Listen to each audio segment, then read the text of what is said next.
कई बार हमें कुछ सी चीज़ें समझ में नहीं आती, तो उन चीज़ों को समझने का प्रयास करना चाहिए। कई बार जीवन में ऐसे मोड़ आते हैं जिन पर हमें लगने लगता है हमारा सब कुछ बर्बाद हो गया, हम किसी लायक नहीं रहे या फिर हमारा कुछ नहीं हो सकता है। ऐसी स्थितियों में हमको अपने आप को पहचानना है और ये समझने की कोशिश करना है कि हमारे अंदर किस चीज़ को करने की क्षमताएं हैं। हम यदि इन सब चीज़ों को सोच के समझ के करते हैं तो जो हमारे सामने समस्या है उसको आप सॉल्व कर सकते हैं। आपके सामने कितनी भी बड़ी समस्या आ जाए, यदि आपने उसको, उसके कारण को, उसकी परिस्थिति को, उसकी स्थिति को समझ लिया तो वो समस्या नहीं है, क्योंकि हर एक समस्या का निदान होता है।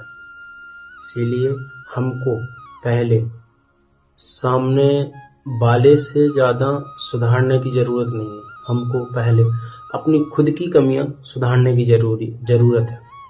यदि आप अपने आप को सुधारते हैं तो ऑटोमेटिकली ही आपका अगल बगल का एक क्षेत्र सुधरने लगता है और चीज़ें धीरे धीरे सही शुरू हो जाती हैं।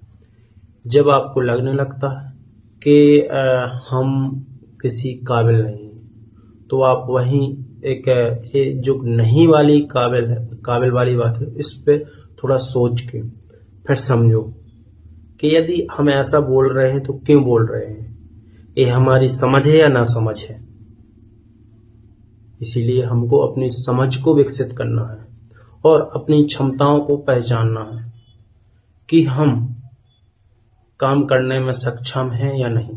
आप कोई भी काम करने में सक्षम है तो आप उसको करिए। ऐसा नहीं है कि जो आप काम करोगे यदि उससे आपका घर परिवार चलेगा तो वो निश्चित से वो काम बहुत अच्छा होगा, क्योंकि उस काम की वजह से आपका घर परिवार और आपका जीवन चल रहा है। इसलिए कभी भी किसी भी समय पर आने वाली समस्या से घबराना नहीं है। धीरे धीरे उन समस्याओं को हम सॉल्व कर सकते हैं, बशर्ते हमको अपने आप पर काम करना बहुत जरूरी है। इसीलिए कभी भी जब भी समस्या आए, शांत बैठ के सोचो एक बार उसके बारे में, सब सही हो जाएगा।